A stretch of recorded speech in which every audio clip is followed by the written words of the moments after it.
whole time, the whole thing was shadowing us, right behind us, right on the side of us. You could kind of see the thing moving through the woods. All I can remember is flipping the light on, and I see this creature, and I knew in my heart, I knew in my mind, in the whole nine yards, this isn't a man. And then this thing walks across the road, takes a turn towards us, and then leaps over a guardrail. Went to look forward, and there was a big black thing, is all I can call it.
Welcome to Squatch-D TV, exploring the Bigfoot mystery each week with your hosts, veteran researcher, author, and TV personality, the Squatch Detective, Steve Kulls, and from the Bigfoot Research Project of Kentucky, Chris Bennett. Sit back and buckle up as we bring you guests from around North America discussing the Bigfoot phenomena, but not without a few laughs too.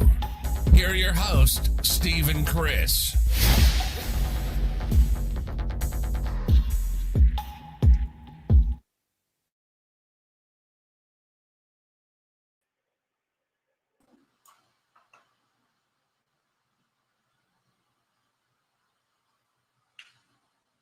Oh, Steve, I think you're still muted there, bud.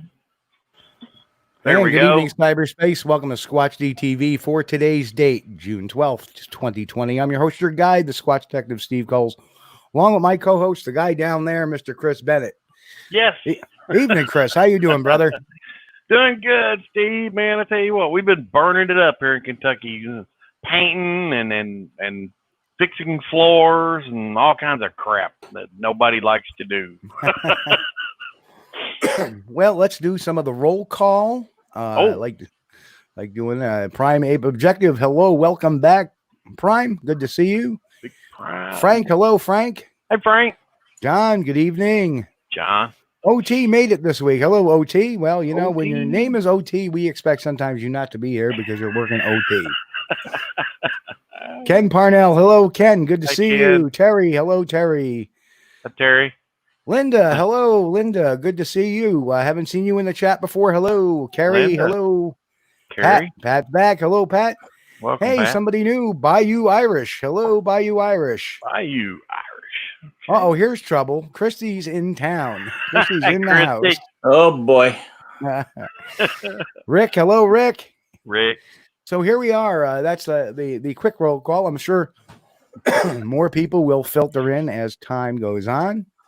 But welcome one, welcome all. And way down there, way down there is Mike. Hello, Mike. Hello, guys. How are you doing tonight? Oh, there he is. I was wondering where Tack was at. Hiding down here on the bottom. That's okay. We can cover you up with Christy. There we go. Hi, Yeah. So good. Gaff, I don't know what the heck is going on. Why that went to that, but we're rolling with it. Well, anyway, there we are. And it is July the 12th, too, not June, Steve. I thought I said July the 12th. Well, maybe you did. I thought I heard June, but you know me, I was calling out leap year back here a while back. So. Yeah. Well, it is a leap year this year. Yeah.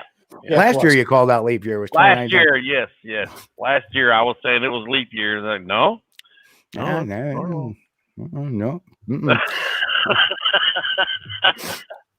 But we had one heck of a show last week. As for those who missed it, we had Matt Moneymaker on with Mike Poole. They were talking about a thermal image that came up. This particular one. Let me make that a little bit bigger for folks. There we go. So in the in the therm, a lot of people were asking questions, and this is why partly it's great to have Mike on tonight, because Mike has a lot of high-end type of thermal stuff, so he's really a cool one to talk to about this. But in this, we see this thing that we may have been foliage. Of course, I said that it may be foliage because we only have one point of reference, right? Yeah, right. And and hello, Ken. Good to see you, Ken.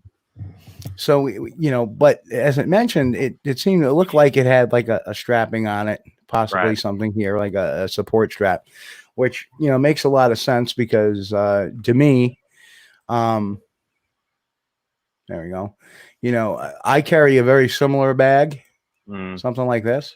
Yeah. That has one shoulder strap, and it actually has a support strap that comes around, not necessarily the waist, it kind of meanders up the stomach and over to the, depending on your size.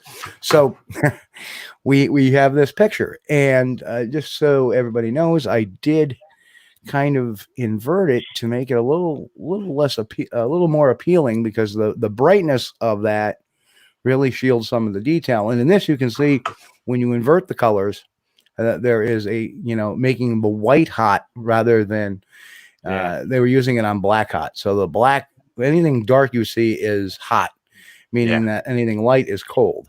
So when we reverse it, it makes the white hot and anything dark cold, as you can see that. And in all fairness, we did discuss that before last week's show, that was one spot that was kind of iffy. But I think we both agreed that it possibly, since we had this only with one image to look at, it could be a tree limb or some sort of bush foliage or something. Now, for those who did not catch it, the BFRO did release a 34-second video, and I'm not going to play it because it's very pixelated, but I managed to extrapolate a few of the shots from it. Of course, you think they'd be queued up after having them queued up. So,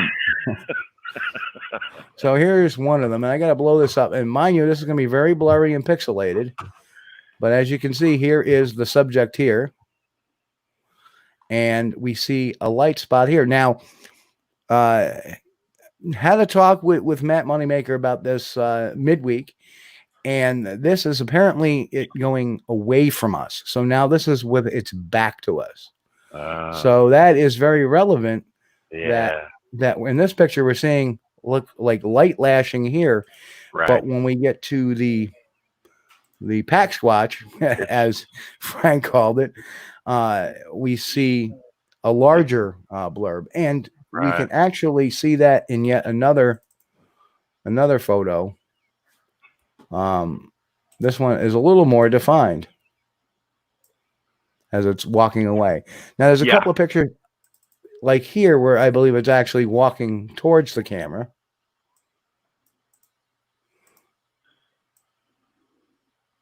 But if it's not, if it's still walking away, it's still the strapping seems to be around the left. It's very hard to read sometimes with the pixelation on this. But what we do know is probably the clearest shot. Well, even that, again, there's another side kind of a shot, and you can see clearly there is something cold on the shoulder. He was using black hot as well. So that being said, I did manage to do a kind of a report on on what this actually was. And as you can see, I include a couple of the original pictures, and then we have the captures from Mr. Pool's video, Mike Pool, who was on last week, and you can see a little bit better as they're smaller. And again, like I said, the equipment used for the photos are still unknown by the writer. However, as mentioned, the video was taken with a FLIR Scout. They were both economy versions of thermal imaging equipment. Yeah. And as you can see in this particular picture that I included in the report, we have this woman walking from her vehicle. And there she is. And I'm going to zoom in on that. That one I do have pulled up. And as you can see, she is wearing clothes. Right. But she is completely uniform in color. Right. So I was wrong. It depends. Well, yeah, it depends on the setting now. You change the setting. Yeah. You know, one way is going to see the face, and the other way. Question from OT: is the video on their site? It's on a YouTube site. And the 34-second is actually looped. It's like a 7-second, 5-second, 7-second loop. Yeah, over and over. Over and over again. That's why it's 34 seconds, and it has a little arrow pointing towards the subject of the video. But as you can see, the important part is that we have a uniformly colored individual here that we know is a human being leaving a car with a pocketbook. Of course, this is white hot, so white is going to be hot, black is going to be dark. Reverse of OT says 5-7 seconds isn't too bad, but it's so pixelated, really pixelated, because it's zoomed in. That's what got me. I couldn't tell what I was looking at, man. I mean, yeah. But so here you have it. This is just evidence that I was wrong. You know, I can be wrong too. As I said, well, you know, I don't see any change in coloring that would indicate clothing. Well, that doesn't always happen, as you can see. Yeah, depends they're on they're definitely wearing shoes. So Yeah. we're definitely sure the video was done on a FLIR, and we're still not sure of the camera for the stills. Correct. I believe it was a FLIR as well, but I'm not sure which model. Okay. So we have that. The what am I looking for? The quality of the individuals right up and close. I mean, it was super, you know, defined. So kind of having an idea what setup they had, you know, if they were just using one of the small FLIR plugins like our Seeks. Yeah. Well, as you can see from the original picture, this is the still. Right. I mean, that's great definition, you know. So, right. But when you get to the point where it becomes, when you start to zoom in on it, it's not really the greatest definition. Well, it's, you know, that, but if you see, I got my screen share down below. Not my favorite picture in the world, but it's not there. It's not. Yep. Hang on. I'm on their other screen there. Hang on. There we go. You know, still not seeing it, Mike. I mean, there we go.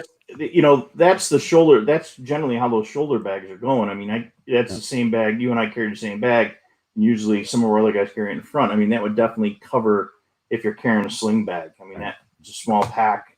You know, it would cover that particular section of exactly. It's the same pack and it's the same pack I use as well. Yep. Yeah, and you got it from me. As you can see, you know, there is the pack, and boy, does that not look similar. Yeah. You know, you have the from that to this, you have the one strap, two strap around over the shoulder, and of course the pack being on the back.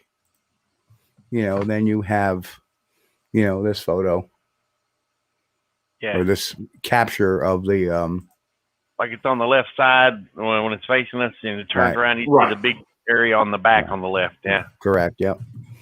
Yeah. So, unfortunately, you know, to me, it is what it is, and you know, I hate that because I really liked that still that they showed us. Now, let me.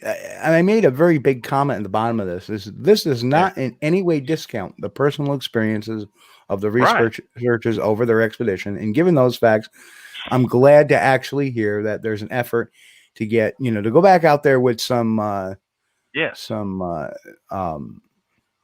you know, some better video of perhaps what's going on out there. Yeah. Just because this is not a Sasquatch does not mean that there's not a Sasquatch out there. Yeah, Right. you know, I would definitely, you know, when they brought those pictures last week to you, you know, it was picture 111 of 111. I'd like to see those 5 or 6 pictures ahead of that, even if they are quote unquote blobby.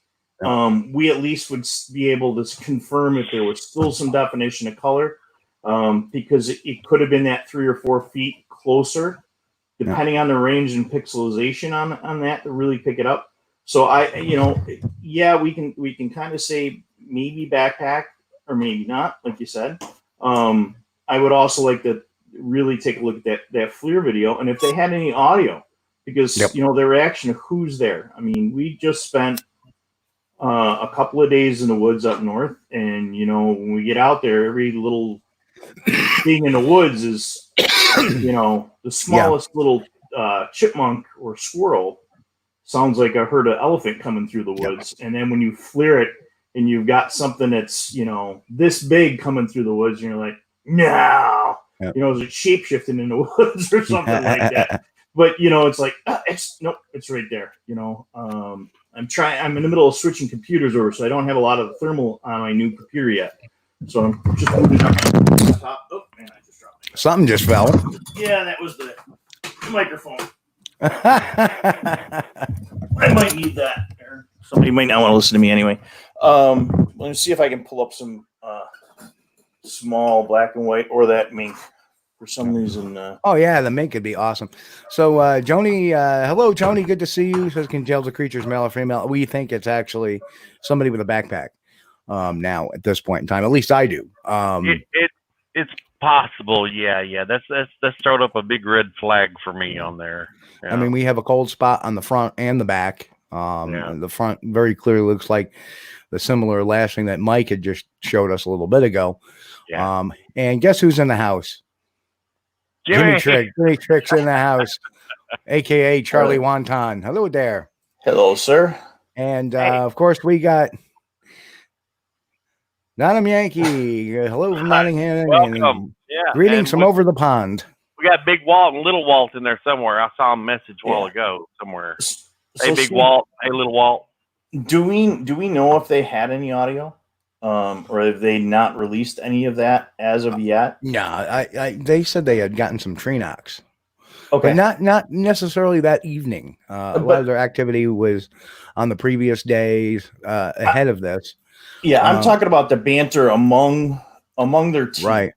Well, they said that they had heard something similar to the Sierra Sounds, the samurai chatter, but that has yet to be surfaced. I want to hear that. And like I said, I am not discounting what they said as far as their personal experiences. Absolutely not. It wasn't there. I can't really tell you. But what we can tell you is that this picture puts us there as far as this picture is concerned. And unfortunately, it just, you know, if I look at it from an investigative aspect or a scientific aspect, it has some issues. Not a big deal. It's not, you know, I am glad to see that they're going to put a little more pricey equipment in the field, because as you can see on the graphic to the show, that's Mike using an ATN thermal, and those bears are phenomenal. Yeah, I'm gonna sign into my other computer, and I'll throw out a link. Of course, those are not low end thermals either. Yeah, this is the ATN right here, you know, and you know, this is actually, it's only this is a 1x5 on it. You know, I have zooms on it.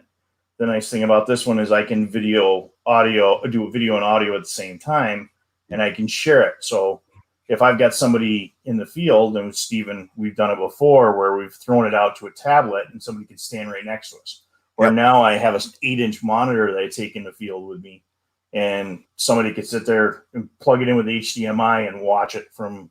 Well, one of the things Mike and I did was he had the ATN plugged into a tablet, and I was driving down the road, and Mike was scanning the road with the ATN.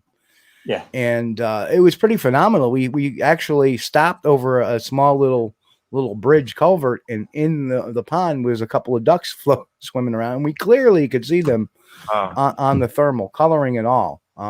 It's really and Pat, you're exactly right. Economy thermal will always be inconclusive.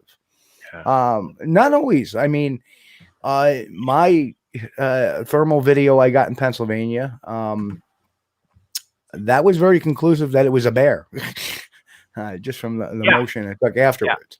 Yeah. So, and if you're in close, I mean, those seeks are wonderful, and especially if you've got a team of people, and even my partner Christy, my co-host for my podcast, she's got one of the FLIR ones that go in the bottom of her iPhone, and actually Marilyn's in here. Keith, they built a nice little setup where she can plug her iPhone in and kind of use it more of a turn station. In close, where you're walking down trails, they're really nice. The Seeks, I mean, for the $200, $300 where they are, plugging them in the bottom of the phone. Mine's out in the car because I leave it in the backpack for search and rescue stuff. But, if I don't have my phone, my buddy can download the app and I can pass it between 15 people. Right. And that's the big thing is where's your technology and what's your budget? I mean, you're in between each every couple of years, and are you running a night vision and you're running a thermal at the same time? It can get kind of expensive.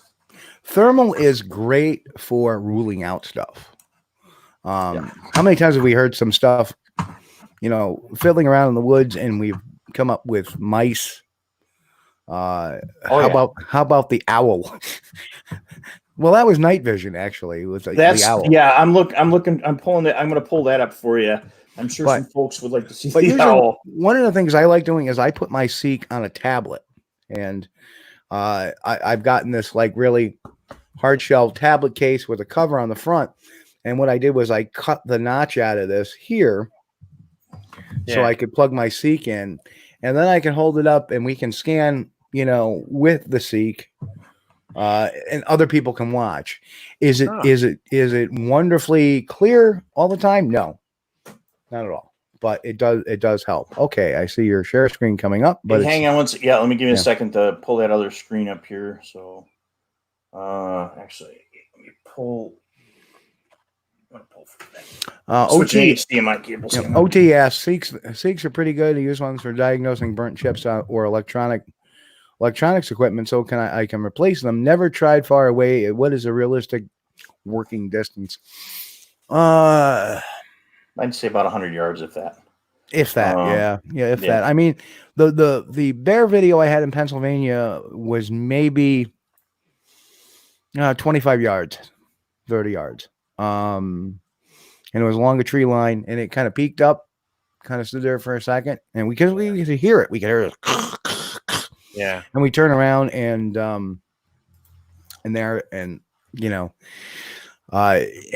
truthfully, I was using my phone at the time, so we couldn't really tell until we got it back onto a bigger screen. It was actually up there. We were actually like, what do we got? Yeah. What do we got?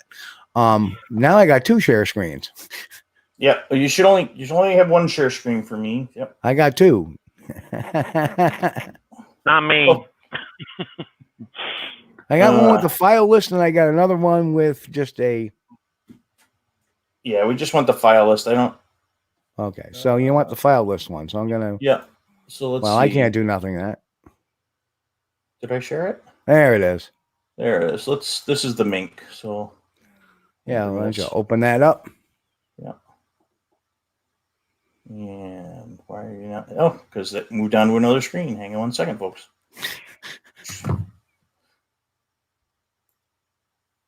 There we go. All right. So, let's pull her up here. That is a mink. Yeah. Back here. So it comes right in. And that was probably about 100 yards off. But again, we're using white hot, so we get a little more definition. And I mean, that sounded like a bull coming through a Chinese shop, coming through the woods. Yeah, they was. What model ATN thermal is this, Mike? There it goes. This is the OTS 384 HD. OTS 3E4 384 HD. Okay. And I know it says 321 because I just swapped batteries in the middle and didn't. The other smoke you see there from fire. But that's comparison. We got some better thermal. We grab something different out there, Steve. That's pretty good. Does that actually record video, or do you got to plug it into something else to record the video? No, it records video and audio on here. Oh, wow. Just let me know when you're ready to roll, Mike. Yep. And that's pretty much why I went with this one. And this also works on lithium batteries. Some of them have their own proprietary battery. And the problem you run in with that is you're out in the field and your battery dies. So hang on one second, Steve, before you. That's us casting. So I'm looking for ATN stuff. Yeah, plus if you got to buy a proprietary battery, whatever they're going to charge you for it, you got to pay. Why don't you full screen that, Mike? Full screen this. So this bad boy is at least it's good 100 yards away. Again, when we're moving down the road, I use the white hot because it really shows up.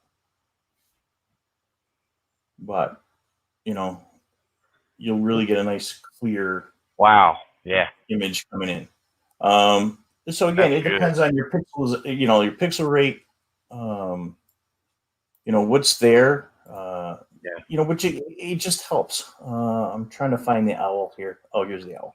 The owl on night vision. The owl is on night. This is night vision. The interesting thing with the owl. So we started, and nobody else was running I was running a thermal and we could hear it moving around, but I really wasn't seeing anything. And it looks like the Blair Witch Project here, but, and I was not the operator. Somebody else was using one of my cameras here, and let me pull it over here. So I'm so scared. Well, it gets to be that way, especially. There's the owl on a stump. On a stump. So it's down. It's on the ground. I did not see it on thermal until it decided to turn around and look at us. When it looked at us, you don't have the down, and the eyes just Hello. So boys. I mean that's night vision. That's probably 75 yards away. That was a Bushnell. Yeah, I remember the exact model. It's in the other room here. Wow, that's clear, man. That is clear. Yeah. So put that on the tripod. It's not so bad. But when she got up and flew off on thermal, it was a whole nother experience. You could see the heat coming out from underneath the wings. So let me skip out of that one. And oh man, you got all kinds of cool toys.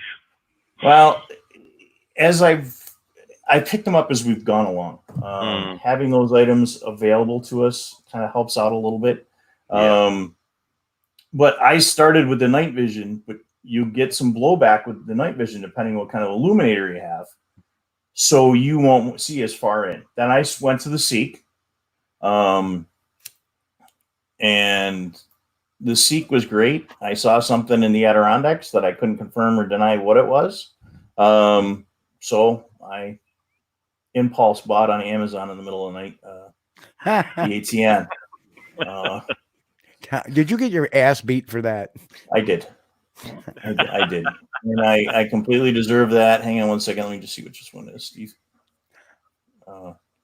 Okay. Oh, no, that's night vision. That's not good night vision. That's me falling and That's bad night vision.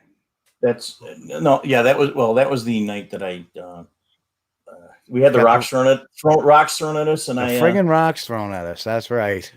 And I fell on my face. Oops. I'm sorry. You're gonna have to add that. I got it back. Okay. Wow. All right. So yeah, I mean, where'd that screen go? The problem with running And 2 screens. This the thermal that Steve's got on the home page there. That was shot with that OTS ATN. Yep. ATN. Okay. Wow. And again, like I said, you get audio as well as video. So I mean, like you said, it depends. It depends on your pixelization rate. There's a lot of stuff that can really go with, the different. I'm trying to find us another good. That's the. There you go, Chris. Wow. There's another. Yeah.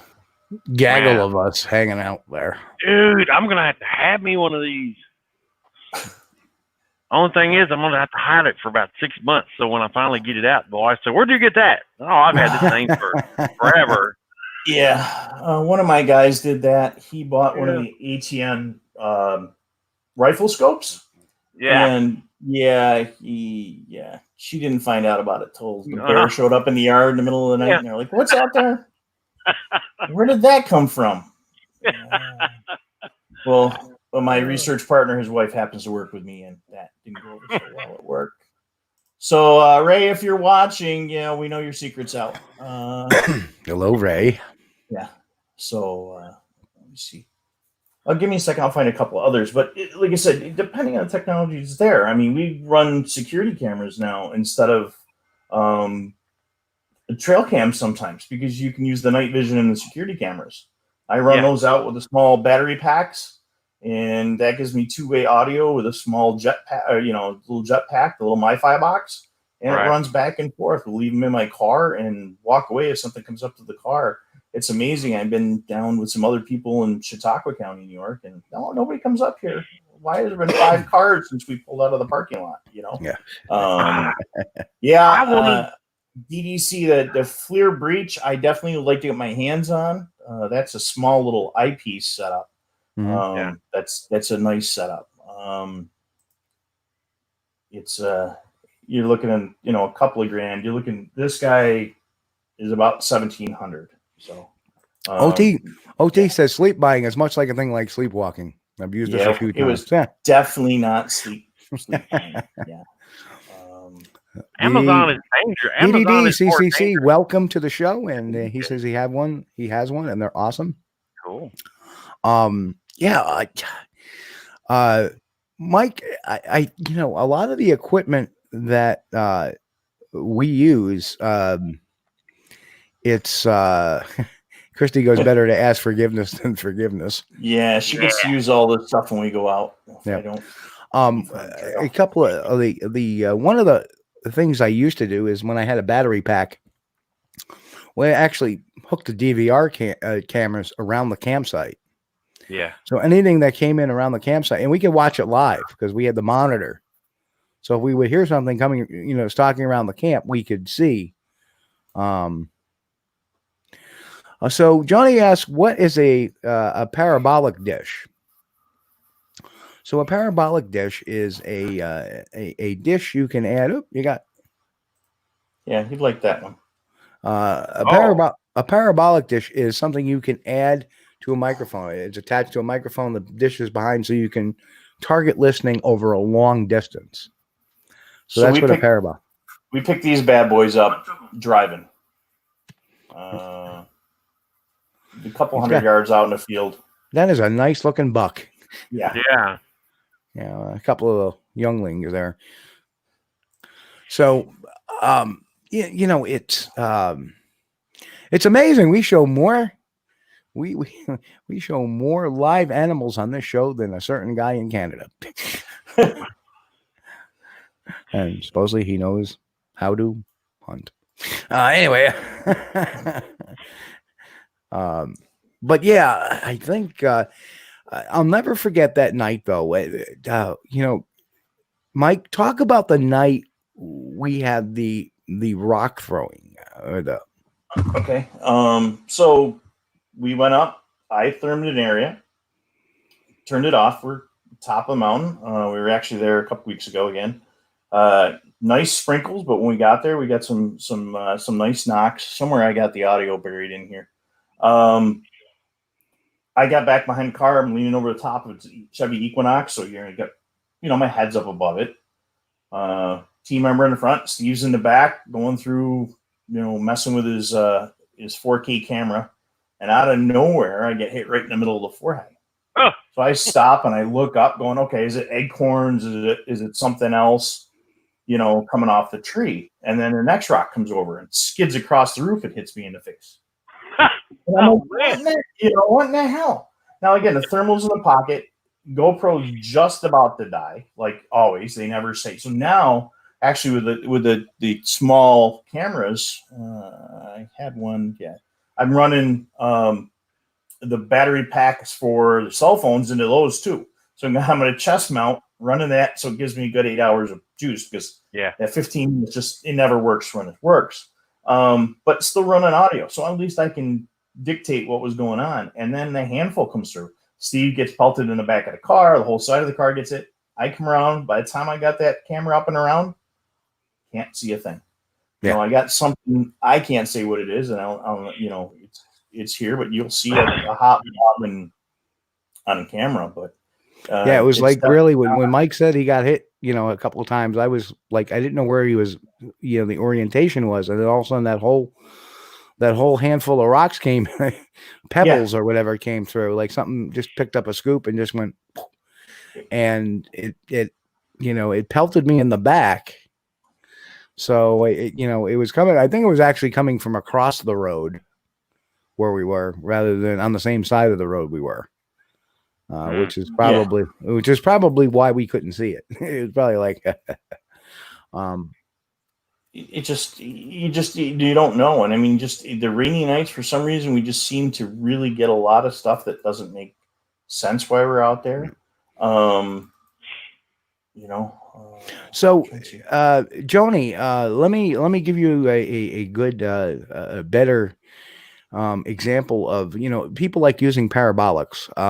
I don't, because, and Mick makes a great comment that they're great, but they're only good if you have them pointed at a focal point of the audio. You want to capture them or register anything outside of that.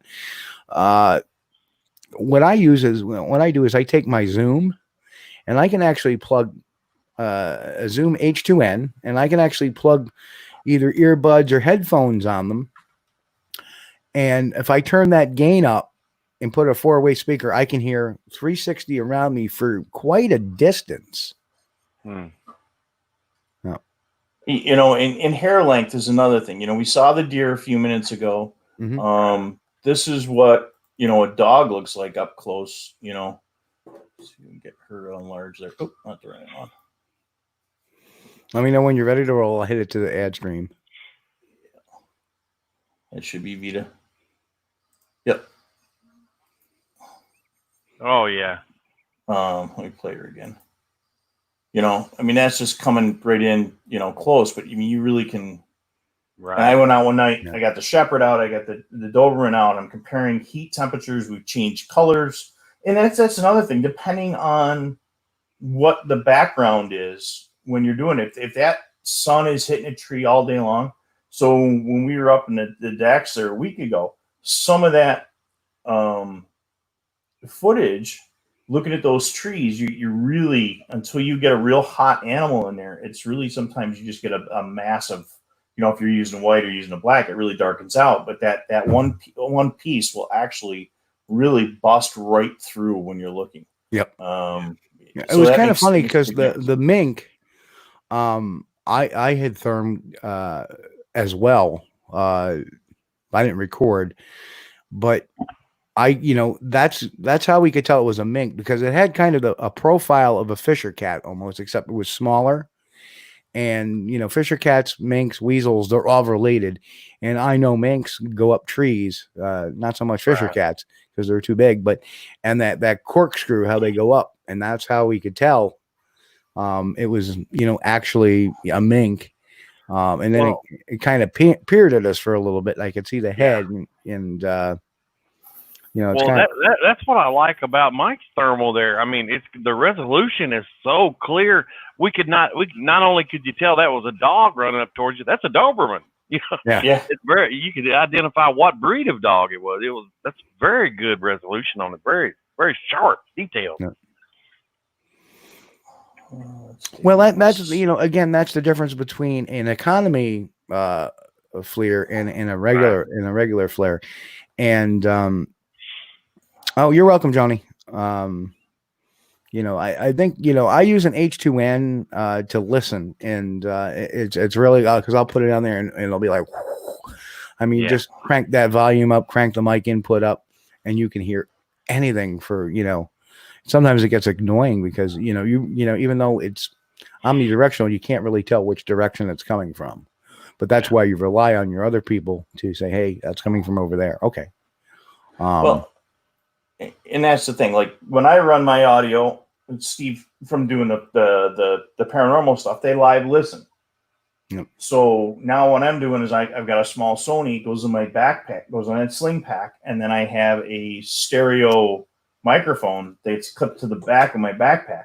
So it's shooting out like a parabolic on either side. So if I'm walking and something's pacing me on either side, or I'm getting a little hard of hearing, I've got that earpiece in so I can hear what the guy's whispering next to me too. But you get a really nice surround sound of what's behind you. Yep.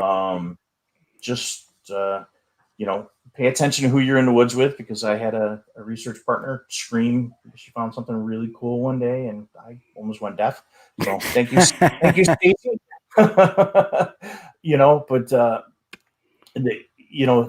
Those cheap recorders, if you don't have the money for the Zoom, that Sony is great. Plus it's got a USB plug in there. You plug it right into the car. You can listen when you're driving back and forth, because you're going to have, I did a overnight with a friend from Naked and Afraid from the TV show. Aaron and I did, 16 hours in the woods in the Everglades. Right. 8.5 hours listening to me snore. And something getting thrown at the cabin that night, but it's the ability to listen back and forth and having that extra little piece of equipment. For this last trip, we didn't get to use it. We're running baby monitors. So you can go ahead and they've got little PTZ cameras to take out with it. So the technology's there if you're there. Yeah, that's the thing. And the prices are coming down on it too. I mean, used to this stuff's like $12,000 for a decent thermal. Yeah. And now that it's come down, of course, it's not cheap yet, but it's not even inexpensive yet, but it's getting there. No, you can find something, and they're coming down. ATN's got a whole new line coming out soon. They've got binoculars coming out.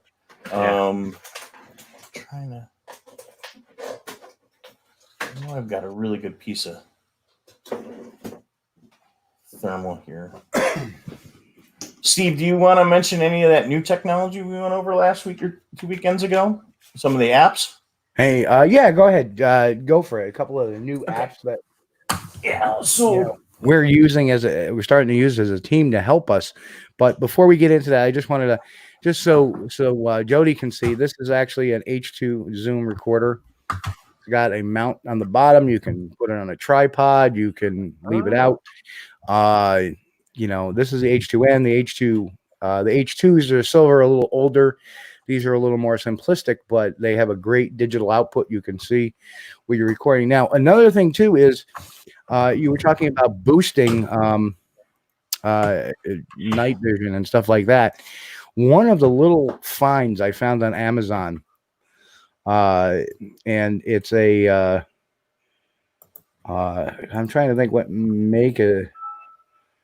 This is a Make 1 IR flashlight, and believe it or not, this little guy here for $11 works better than any of the phantom lights, anything like that. They work phenomenally, and I get them for like $11, $12. I think they're up to maybe $14 or $15 now, but even so, for $15, and what I do is it comes with a belt clip, and as you can see, it's a little extended. That's because I actually slide that onto my camcorder, which has night. Oh yeah. And I use that. I use a lapel mic system for my camcorder. I have a wireless mic system, and I have a splitter. So I have my Zoom, my lapel mic, so I can narrate and talk, and this IR spotter on the camera. So not only do we have all kinds of stuff. So if we hear something and this is something that I strongly recommend, is if you're using a video camera. Hello, Amy. Good evening. Oh, hi, Amy. If you're using a night vision camera, if you have some way to add an audio input, use your zoom. Get a zoom, put it on there, because if you get that distant howl, scream, not only are you going to document the audio, but it's going to be on your video. Right. So you can actually have a dual. Because what I do is when I put it on my shoe with the camcorder on it, I actually record two with my therm, or record two with my my recorder. So I have an audio recording of what's going on, and I also have the video with the audio attached to it. So you can extrapolate. If you want to enhance it and play it over or something like that, you can do that with the audio file rather than having to do it through a video file. But at least the video, you're documenting everything. You're documenting the time, the date, who was there, what was going on, the reactions, whatever. That Zoom audio recorder is going to get a lot higher definition audio too than your camera. Oh, yeah. And that's the other thing about using the thermal that I have. It has a built-in rangefinder and GPS, but having that rangefinder, you can, pick your animal, pick a deer, set your perimeter mark. I mean, you could do a person or whatever. Like I said, I bought it originally for search and rescue work. It does come with a crosshair, so I want to make sure the original scope I was good. You can get a Thor, which is the same model, but it's more set for hunting, but that's got crosshairs. It's not always the best thing, but having that rangefinder, it really gets you a little better. So if somebody says, well, I was, whatever, well, you got a rangefinder, you got a little height, you set at the bottom, you set it at the top. Porcupines, another weird thing to catch in a tree with a thermal. And again, the night vision that's out there, you can get night vision with audio. So you have that video and you have that audio capability. There's that new Psionics or something like that. That's my next one. My research partner, Paul, that's out here with us, the field biologist. He's working on getting us a sample to give it a shot. But the Bushnell I have works amazing. I mean, it gets you nice quality. And those are great, too, if somebody has a sighting. From where they're standing to where it was, use the rangefinder. It's equipment like that. If you can't walk it and it's down I'm standing on the, the witness says, I'm standing on the hill and it was down in the crevasse and it's over. Yeah, get that rangefinder out. You can tell from point A to point B how far it is. The other stuff you need to have too is like for ground is a walking wheel, stuff like that. The Keeson rod, which I've showed on the show before, where you can actually take pictures next to it. And now we're the apps. Mick made a good point too. There is a difference, and as we could see that between the owl earlier and the ITN images and the mink, there is a difference between thermal and night vision. Yeah. Night vision is only going to go so far, and then it becomes black, whereas a thermal will shoot through. And a lot of people are starting to interchange those, and that's because some of the thermal, like the ITNs, that's really hard to tell sometimes whether you're looking at a thermal or a night vision because it's so clear. Yeah, and vice versa. There's some night visions out there that are so good you think you're looking at thermal. So you have to as technology improves, the night vision stuff is a lot better now. Now, when it first came out, I got one of those binoculars for hunting, and it was like $130 or something at that time. And it didn't work long, and it didn't work very well either. But no. that was because it's one of the first ones that's coming out, Yep. But I think now it's probably a lot better stuff now. I started with. And how are you, Edward? Good to see you here. With this beast, which is a Gen 1 Russian surplus that a buddy gave me. And every so often, it's working pretty good tonight. But if the IR illuminator's not right on there, Right. you don't have, but you have no record. You just Right. It's this just is what you give to the new guy. So when he goes running off in the woods, he doesn't drop it, or when they stare at a fire, which I've seen happen a few times, tends to burn out the sensors on both the eye, Right, the thermal and the night vision.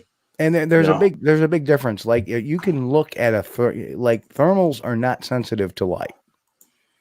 So you can look at a lot of things with a thermal. But you can't with a night vision. A night vision, you will burn out that IR sensor, because if you ever look at some IR scopes, when it gets very bright, they also go very dark because they're trying to preserve. That's a safety catch in some of the IR sensors. Not all units have that. So if you do get a night vision scope, be careful using that around light. You don't want to burn out that IR scope. But therms are good. Therms are good. A buddy of mine had some of this surplus military, I think it was Czechoslovakian made night vision equipment. It had like a big freaking handheld spotlight that was infrared. Yeah. You could like shine that way out, and you could see way out, even if your camera wasn't really that great. But if you turn the spotlight towards the camera, it's just like turning a regular spotlight on a camera. It whites you out, Chris, question for you. Did that Czechoslovakian night vision scope, did that have the original Eskimo seal binding skins on them? Oh, I don't know. Best I remember, it come in a wood box. It was a green wood box. No joke. Yeah. Pretty cool. So here's an interesting thing too, not to get off topic, but I wanted to cover this real quick tonight too, is, looking at things in night vision, some people will see things in night vision in the eyes, or, here's a creature without a tapetum lucidum, the eye reflective. And actually, this was kind of neat. This is a specific type of gorilla that has only been seen rarely. Literally, I think this is like the first time they've gotten really good trail cam pictures of them. And I forget what type, but there they are. This is off a trail cam, and they're actually a swimming gorilla. From what I understand, is they actually swim, and they're very rare, and they're lowland gorillas. They're not highland gorillas. Yeah. And I just caught this on one of the news feeds earlier, and I thought that was really, really cool. And look at the eye shine on those. That's the eye shine you're going to get no matter what animal you get. Is this the stuff that Forrest Gallant from Extinctor Alive found just recently? Maybe, yeah. Yeah, he's only seen them once in like 25 years. And it was a very brief encounter. Like people wonder why Sasquatch is so elusive. Why they're so elusive. Well, here they are. This one looks kind of angry over here. There it is. Cross River Gorillas. That's it. That's it. Cross River Gorillas. Thank you. Yeah. Yep. But just amazing set of photos. Wow. And it's kind of funny. Look at the young standing up straight. It's like really, really cool. Yeah, those were only photographed like in the last 5 years or so. Yep. Or maybe the last 6 years, whatever it was. They just recently got photographs of them. Yep. They had been reported before, but nobody had a photograph of them. Yep. Mom looks a little angry. Pretty cool. But the silverback kind of looks like, what the hell's going on here? Yeah. But I just wanted to pop that up there. I thought that was really cool. Yeah, definitely. I just Forrest had posted it. We're friends on Facebook, so because he's friends with Aaron that I was down in the Everglades with. Hold on a second. See the News Todd Standing video talking crap about me. Oh, well, I'd like to know what he said, Obstruct. So please, just a couple of bullet points of what he said about me. That's kind of funny. Because he doesn't know what's coming. He does not know what's coming. And we want to remind all of our viewers on YouTube, please, if you hadn't already, hit the like and subscribe button and ring the bell for notification that helps us add more stuff to the channel. Thanks. Well, you know what? Standing King hoaxer.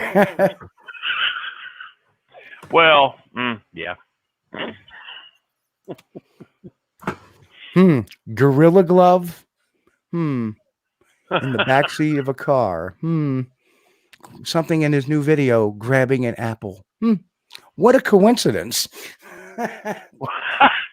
What a coincidence. Why is, what That's a coincidence. If you see Gorilla Gloves in the back of somebody's car, if you have a little foresight, you can expect a video coming up with a Sasquatch hand going to do something, Yeah.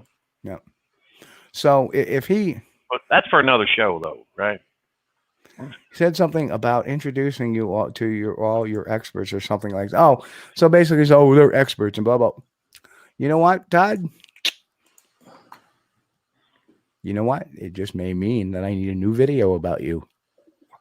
You see, you would think that, never mind. Let's continue on. Yeah. I don't want to get sidetracked with Boob from Mr. Winters posted there about the gorilla thermal experiments. I tried to find the link, but it doesn't seem to go through. So okay, that would be kind of an interesting if somebody has some good thermal footage. I'd like to see that just so I could take a look at some things. Ken Collins just called Todd Standing the Tiger King of Bigfoot.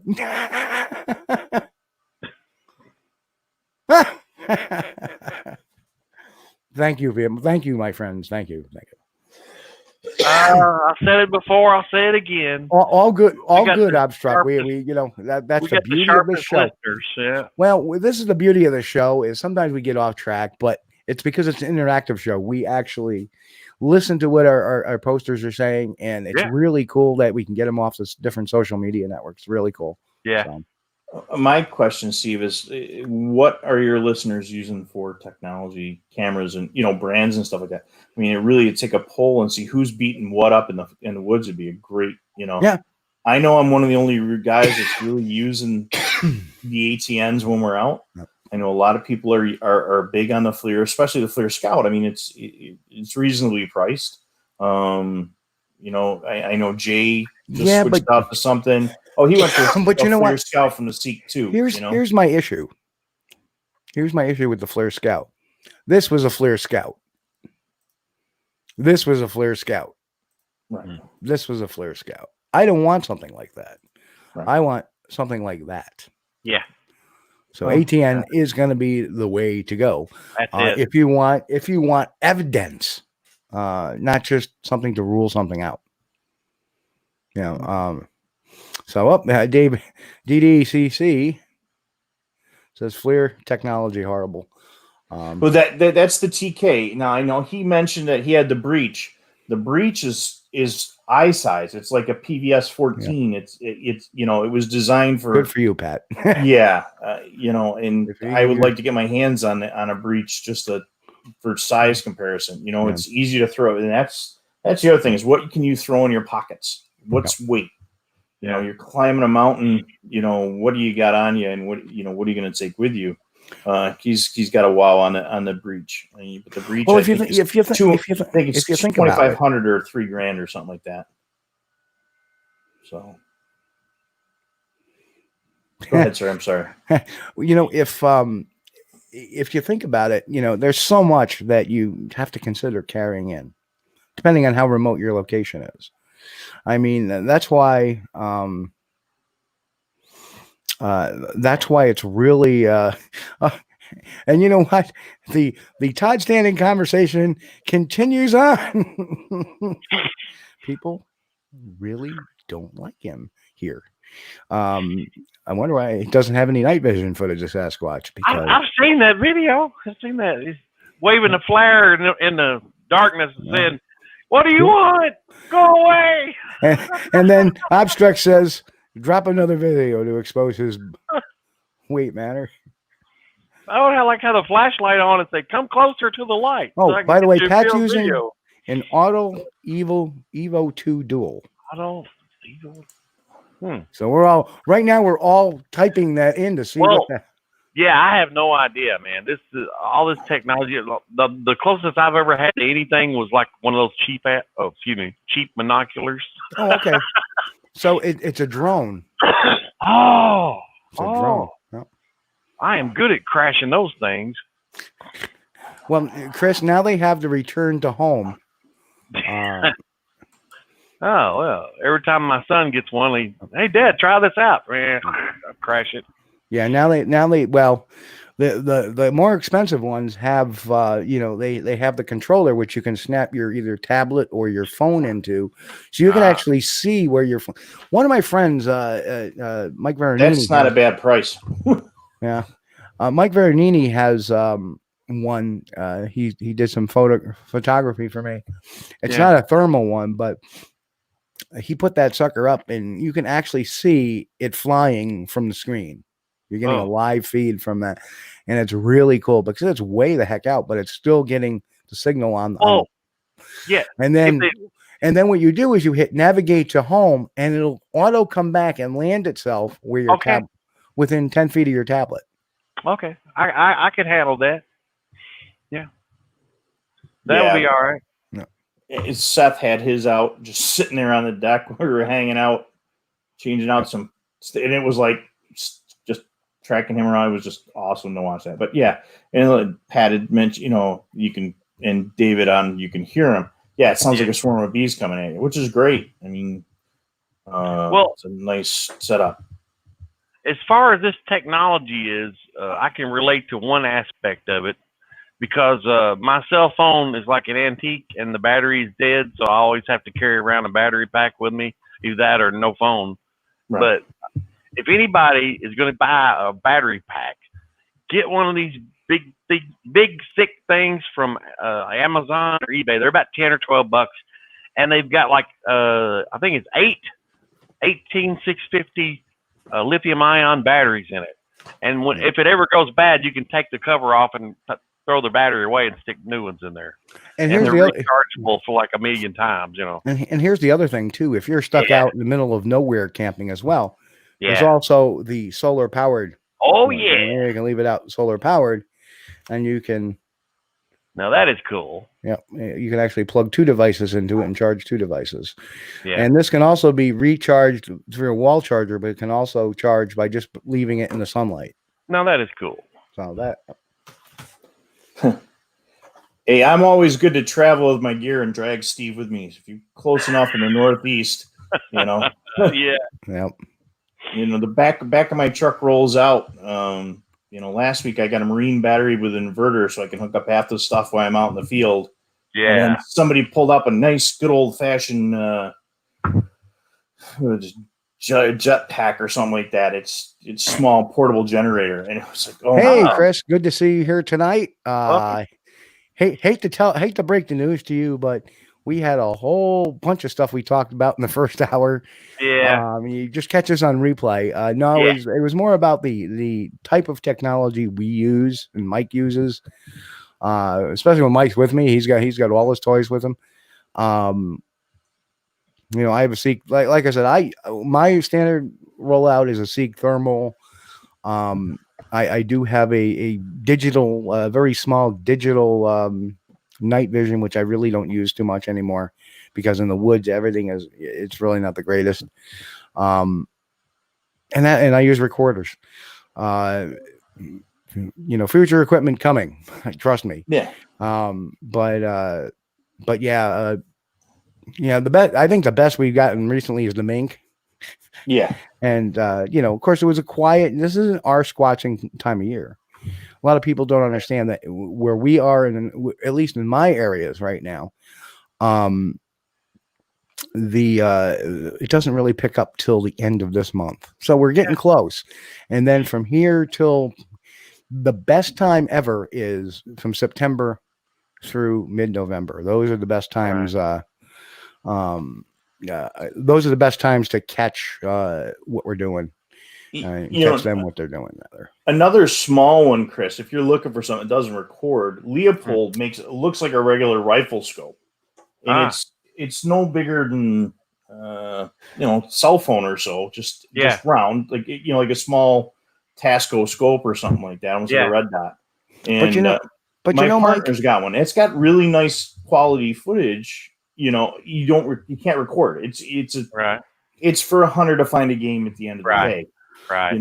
They're great. They're great tools, but you know what? I'd be kicking myself in the ass if I spent a lot of money on something that doesn't record. I can see this wonderfully, and I can't record it. It just doesn't fit for what we need to do.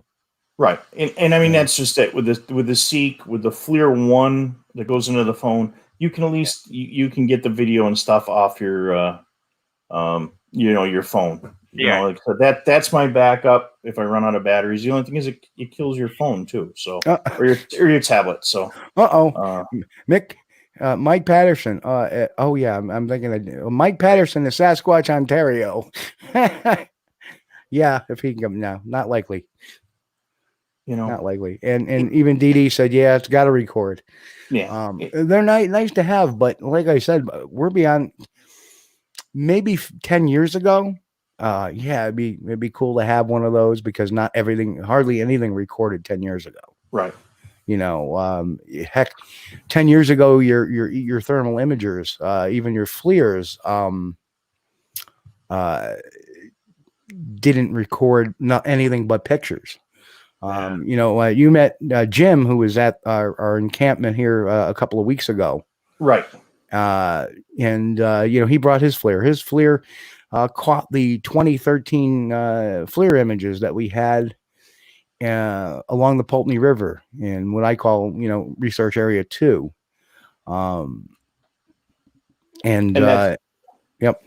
That's an industrial fire style. That's the pistol grip style. Yep. Which and then there's your pluses and minuses. You spend a couple hours or even 20 minutes on a scope, be it night vision, be it thermal, and you're blowing that eye out. With the fire style, you're blowing yourself out. So if there's something that can perceive that there's a light there, unless they're coming in to figure out what you are, you're not blowing out your night vision as bad. But if I'm on that scope, I'm done. I got to carry about a 3,000 candle power flashlight, so I could light up. Hey, I do see something. That's the pluses and your minuses. Where you go with that. So we do have a couple of questions from OT over in the chat. I've noticed that certain areas have decent activity, but during seasons, example winter, there is nothing. So is there a migration of Bigfoot moving around this weather related or game? And then he follows up with, I remember you said 2 episodes ago that in 2012, 2014 was quite frequency where you did research. Yeah. It was home of a drop off on precipitation in the Northeast. Actually, that period of time was from 2010 till 2013. By 2013, it kind of dropped off, but 2010, 2011, 2012, very busy. 2013, nothing. But that's why we moved over to Research 2 to see if anything was going on, and that's where we got the therms. And I don't necessarily think it has to do with the precipitation, why things got quiet in the Research Area 1, and that was because we had an interloper who was on my team and then decided to take his team, and there was another gentleman too as well that was that used me for the better part of words to gain some knowledge. And when I left his team, he decided to explore that area as well. So when you have people doing tactics that are not necessarily used to, like if you start probing with a lot of people and pestering them, they're going to move on. They're going to, okay, this area is not safe. Their defense is avoidance, so they're going to move away. But that being said, there is a definite drop off in peak activities. And I've said it, it's common knowledge. I've said this before, as well as my mentor, one of my mentors, Bill Brand, who would say, that there is some movement between the Green Mountains and the Adirondacks. And that's when, guess what's in the middle of all that? Whitehall, New York, which is, where all the stuff is going, where all the sightings and the roadside crossings and the incident at A Bear Road. If anybody's caught Seth Breedlove's second film out, which was The Beast of Whitehall, there is a great example of what happens. What happened back in the 70s that really brought the attention to Whitehall. But it still goes on. I mean, there was a sighting last September. Surprise, September again. Almost a year to the day, to the day of a sighting we did probably 8-9 years ago. Within, maybe a half mile crossing Route 4. In this case, it crossed Route 4 over and into the south side of Route 4, which, guess what? In 2006, we had a huge flap. What I call a huge flap is we had a total of 6 witnesses, 3 separate occasions on a particular road in Whitehall. None of them knew about one another. And just around that time, too, was the one seen walking alongside Route 4 and then turning into the brush north of Route 4, but in the same general vicinity of where that road is on the south side. So very interesting. You get these spurts. And to me, as an investigator, that is huge. It gives a huge credibility to what the witnesses are saying. Yeah. Yeah, in Kentucky, it seems like there's certain times of the year they move around more. More active, So, Deborah Jones says he has a true story to tell about something frightening my brother's experience in the Pennsylvania mountains in the 1980s. It was enough to scare the heck out of him. Interesting. Mick, question for Mike. To his knowledge, are there any viable night vision cameras that can be mounted on a drone for shooting from the air? There are. There's. I worked with the guy. It was Seth and his guys the other day. And we were talking about some of the DJI stuff. That there's some aftermarket thermals and night visions that you can add on. Parrot has one that has both cameras mounted already. Yep. So you if you've got the money, the stuff is there. There are a couple of drone sites out there. I don't do a lot with drones. I have guys that do a lot with drones. I just don't have time to. Hey, Mike, get them up. Yeah. Chris will get this joke. I know where you can find a cheap blimp. Yeah. And attach some thermals to that. Anyway, so I mean, so the technology's there. Actually, Moneymaker had mentioned, or I think one of his guys was actually looking at the Parrot. There's some great DJI thermal footage. You guys hunting hogs, look up DJI thermal hog hunting, and they actually hunt the hogs down with the DJI and then herd them, and then the guys are on the ground with the ATNs, of course. And FLIR makes there's a lot of them. That X2, there's quite a few out there. Like I said, where I am, I'm usually on the ground, and I got a guy that's running a thermal DJI drone. So, I mean, he's also got LiDAR. I mean, that's a whole nother adventure that, we're looking, you're looking at about $3,000 or $5,000 to $9,000 for a cheap LiDAR unit for a drone, where you can put it up and scan for the caves and everything else like that. He said, I've got one of my guys as a scientist. He works with drone. He teaches a whole drone ecology class. And I mean, I leave the drone stuff to him. So it's one less thing I need to buy because he's already got it. So, So Sean says there's activity in Massachusetts is always through mid-August through November, just about the same time we have activity over here, which is kind of interesting. So my question is, what part of Massachusetts are you talking about? The western part of Massachusetts or the Berkshires, where they could very easily head north for the winter into the Green Mountains, very similar to what they're doing here. For all we know, that may be the same grouping that hits the Adirondack some years and the Berkshires the other. And if that's the case, my thing would be interesting to compare notes with Sean, what years there's a lot of activity versus what years there aren't. And I'm wondering if they're opposite of what our Right. activities, man. Like maybe this group goes here some years and there some years. Right. That would be kind of interesting to look at. And Plot that's the that kind with Google. yeah, and that would be the kind of thing we need to do. So Sean, reach out to me on PM, and we'll get together and talk about that. If you're not that far, maybe we'll get together, and compare notes in person. That would be wonderful, and it would be good to kind of look at how that's working out. That Rod would be is cool. in. Rod, attention, everybody! Rod is in the house. Hello, Rod. Good to see you here Rod. tonight. One of our frequent flyers here at Squatch-D TV. So, let's just take a quick commercial break here for a minute, and I'm going to talk about Eastern Mass. Okay, on the New Hampshire Mass border. Okay, so maybe they're moving up to New Hampshire in the. I still like to compare notes with you sometime, though, Sean.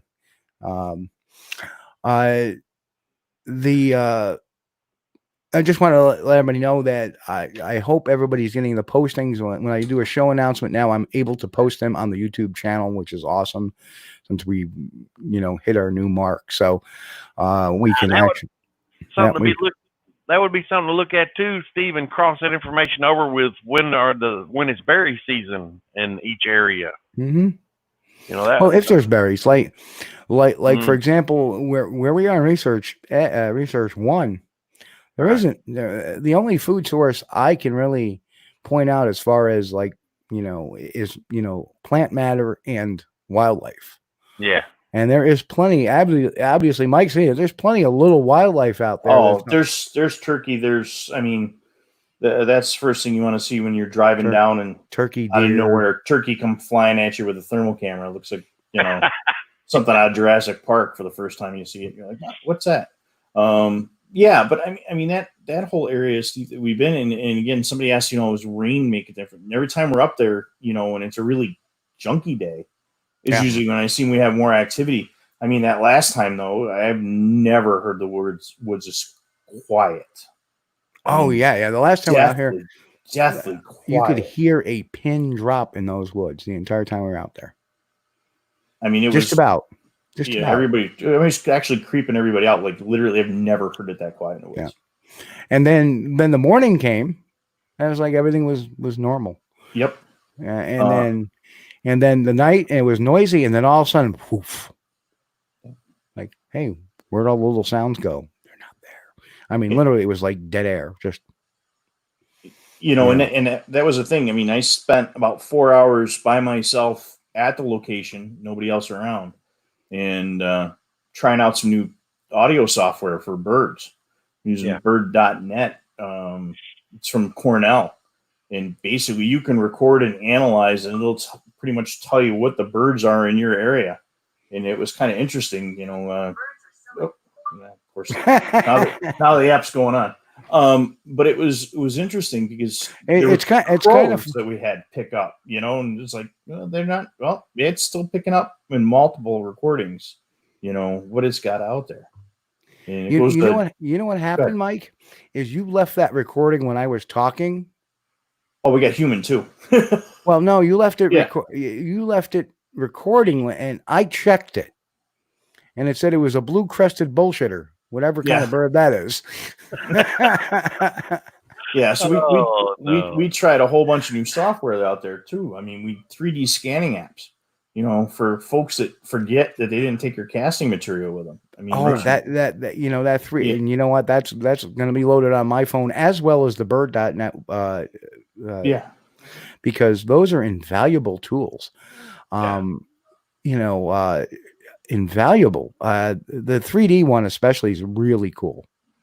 Describe that a little bit more for. So it's a scan 3D, and basically I'm going to mess it up. It's photogeometry or something like that. But you're basically taking multiple photos, and it's the app or software you're using will stitch everything together, and it'll give you a 3D look. Well, it's nice because you can actually turn the. I don't know if my camera will pick it up as well as it should, but just a sample we did. So bringing it up now. So Oh, it caught me talking, and it was a standing pigeon. yeah. Let's go back to the other viewer here.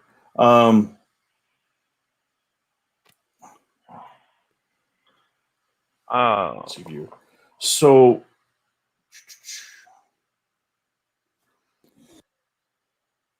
yeah, basically you'll get your scan of what you're looking at. Right. And now if you rotate it, you can actually see what the impression is on the other side. Oh, yeah. So we'll go to the other viewer here. Back again one more time. Now that is cool. So if you had somebody that had a 3D printer, so you take that photo and you can turn it around. Turn my phone off. It's a brand new phone. So you can look at both sides of your target. So you can actually get a print. You can actually get a footprint, and you can really actually look at where the definition is. So think about that. You can get that impression and then go to somebody with a 3D printer and print out. Yeah. So you know, like, is that correct, Mike? Yeah. So like my original thing, this is a camera charger. So you literally, so I took the camera charger picture, but you can actually see the definition if I took the photos. And you keep turning your phone off. Yeah, I keep turning my phone off. But you can get the definition on both sides. Obstrek also says Displayland app for 3D mapping is really good as well. Yep. That's really cool. I've got one on here, and that's really cool because you can get right up and take a photo and, you know, get the whole scene around. Yeah. Which really makes it a nice. I don't have one saved on here right now. Oh man, that's mapping software that brings back a 3D rendering. That is so cool. Yeah. I'm kind of a nerd about it, but if you check some of the Mars rover photos and see some of the stuff they put together, it's awesome, man. And I mean, yeah, you can get a handheld scanner for about $3,000, but you know, but if something quick with a phone, and there's some other 3D ones that'll just give you some of the kids' app. At least you can turn things around, like Fuse and stuff. And that's basically, I got a Carrie, I don't know if she's still in here or not, you know, reached out to me from Mass and said, hey, I'm in the woods. I don't have any casting material. What do I do? I go, download a 3D scanning app. And she got some great, and it was good. You could see it. It was definitely a double bear because you could really turn that where you know, trying to get the light angles and everything. So that 3D scanner app for somebody goes, man, do I have prints or do I have, you know, just a watermark? You really can get that depth that we don't see because the apps really get in there and pull it up. Yeah. And again, it depends on, you know, there's some free ones out there and there's a couple of them you pay $5 or something for. And that will save you having to cast a whole lot of prints just to view the definition of them too. Yeah. And, you know, you got it in 5 minutes instead of 10. Right. And I was able to do that in the woods without a cell signal, which was even better because half those apps are going out there. So the little things that are available. So we do have a question from good afternoon, Colonel Chubbs. He says, hey guys, was the Falcon project a good concept plan in your opinion? Yeah, I mean, why not? Let's put but you know, as far as the operational side, I don't know. In concept, it sounds like a great idea. Put something quiet and stealthy up in the air, and fly it. But the problem is like a drone, you're going to have those propellers propelling it. So why not just use a drone now? When the Falcon project started, you know, there was no drone technology. You know, is that not right, Chris? I mean, drone technology was but it was pretty. It wasn't advanced as what it is. It was very primitive. Yeah. So let's create this blimp. That could stay aloft longer. I mean, and quieter. If you just leave it on site. I mean, if you tethered something like that off, you're on site a lot longer. I think a tethered one would be a little more, but I think the problem with the tethered one was if the wind would catch or it would spin, you know, you would have problems with the tethered one. So their whole idea was to put one up in the air with motion. But if you're going to run motors, you know, why not just use a drone? You know, rig a drone up with. Well, now they have tethered drones now.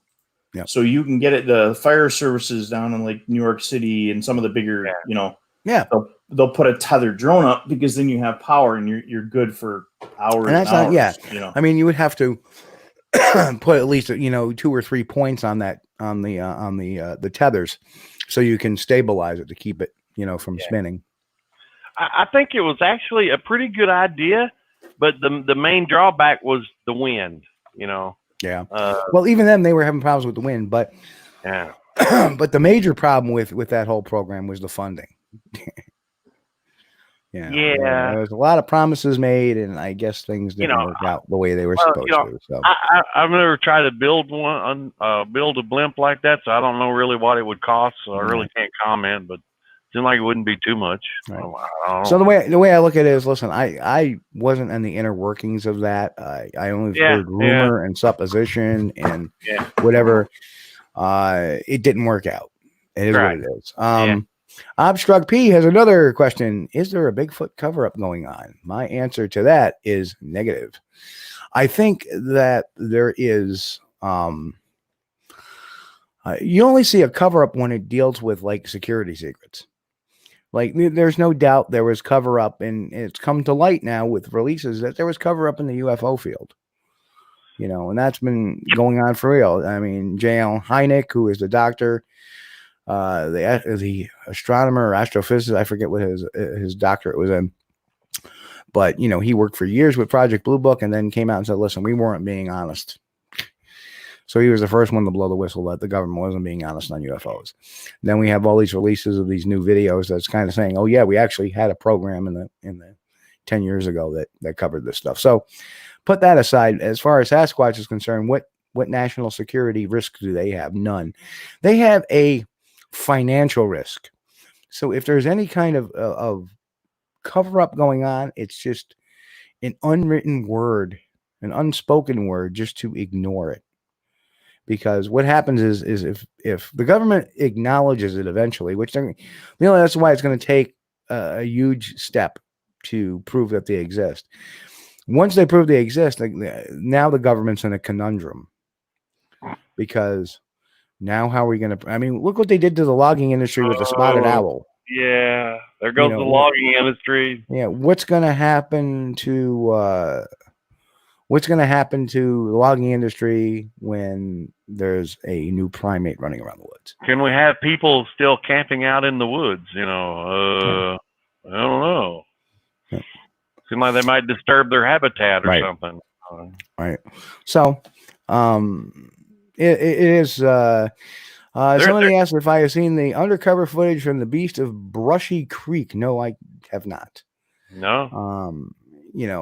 Monetary losses usually don't cause, especially with something that, if I bring a Bigfoot to light tomorrow, if somebody walks in tomorrow with a Bigfoot body somewhere and it's proven to exist, how long is that going to be tied up with red tape to prove that it's even endangered?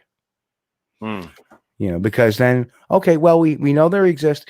So now we're going to put scientists on it, government scientists, and we're going to study them. And then they're going to have to find them themselves. Yeah. And then they're going to have to come up with a report. And they're going to have to do some kind of study to show that they're endangered. Or if not endangered, I forget the next level down. Vulnerable. It'll take years. It'll be 10, 15, 20 years before they will ever get that stamp. So do I think there's a cover up? No, not at all. Do I think that there are some nefarious folks out there that try some stuff? Like I know years ago, Joe Bielart, we had him on the radio show at one point in time, said that his house got broken into and the only thing disturbed were his Sasquatch files. I don't think that was government. I think that may probably have been somebody that had him on the radar. I want to see what he knows. To me, the most likely suspect in that thing would be another Sasquatch researcher that he's got a beef with. That would be my as an investigator, professional investigator, that would be my first person. I'm not really big into conspiracy theory, unless even the UFO stuff, it's not conspiracy theory. It's not a cover up. It's keeping secrets. So And Colonel's Steve- got it right there. Follow the cash. That's it. Follow the cash. And right now there is no cash on it. So if there's no cash involved in the, yes, the logging industry may try to foof it. In fact, you know, Ray Wallace was a logger. And, you know, maybe that was the, you know, the logging company. Maybe that was his whole plan. Hey, let me make these fake footprints and throw them in the barn. That way, you know, it doesn't affect the industry going forward when I die. I don't know. Just off the top of my head. Or you're late on a delivery and need an excuse. That's right. But yeah, I don't believe there's any type of cover up. But I don't know. What do you think, Mike? I don't know. I mean, every time I see somebody throw something up there, when you scan down to the bottom of the page, you'll see this is for entertainment purposes only at the bottom of the website. You know, there's folks out there looking. If we come across something, we come across something. But, you know, as a cover up, I don't know. Yeah, exactly. And now there's absolutely nothing could be covered up anymore. Within somebody's got big mouth because everybody's trying to be famous, you know? Well, Ken says the Park Service shut me out of an area. Well, yeah. Yeah, well, why would they shut an area off that's got a lot of Bigfoot sightings? Anybody got an answer to that? Is it because they're trying to cover it up? No, I think what they're trying to do is we don't need a bunch of guys with a bunch of guns coming in here. Yeah. We don't need a bunch of people disturbing our other people that are enjoying the park. Right. And that's what they did in Kentucky when they had that guy that shot at one over at Mammoth Cave. They shut down the whole area. Okay, so here's law enforcement talking about Squatch on hidden camera. That's what the video that Obstruck is talking about. So my point being, exactly, because people like Brian Goslin, who had his sighting back in 1976, you know, was lambasted for having a Bigfoot sighting. Yeah. Was made fun of. Now has some acceptability happened in some circles in law enforcement? A little bit, but it still remains kind of a laughable topic to them because it is what it is. You know, Mike, I know I privileged to a little bit more some of that info. You know, our show, we did a military and law enforcement show just a couple of weeks ago. Yep. And, you know, we had a constable from Pennsylvania that, you know, his guys had sightings. We've got military guys I've known, guys I've broken bread with, you know, that I've had run-ins with something, you know. So is it becoming more commonplace where guys will speak up? Yeah, like I said, not everybody's looking for fame, but they need somebody to talk to. And if you're traveling in those same circles, you may get some more information some other people are not getting. Yeah. You know, years ago, I talked to a DEC guy about mountain lions, and the conversation went towards Bigfoot. That was before I was even looking in the subject, because he had come across some prints down in a county west of here that they had come across stuff he couldn't explain. Yeah. You know? Now let me explain something here. So inside officially, Bigfoot sightings do get some attention in official emails. Exactly, they do. Not saying they don't. And I'm not saying that every area handles them the same. I'm only speaking out of experience of what I've seen in New York. You know, it seems like NCON's Environmental Conservation, Department of Environmental Conservation, aka NCON, has taken this general perception that they don't exist. Nothing you're going to tell us is they don't exist.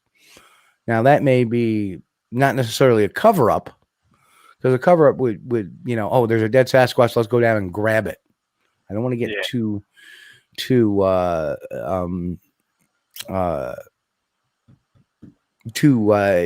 conspiracy theory over this. Hello, Barry, checking in late. Got to catch the beginning of the show. A lot of information. some of the things, that I find kind of questionable is people say that these military guys can't talk about it or something. And they've had an experience while they were in the military and they got out and they can't talk about it because they're sworn to secrecy and stuff.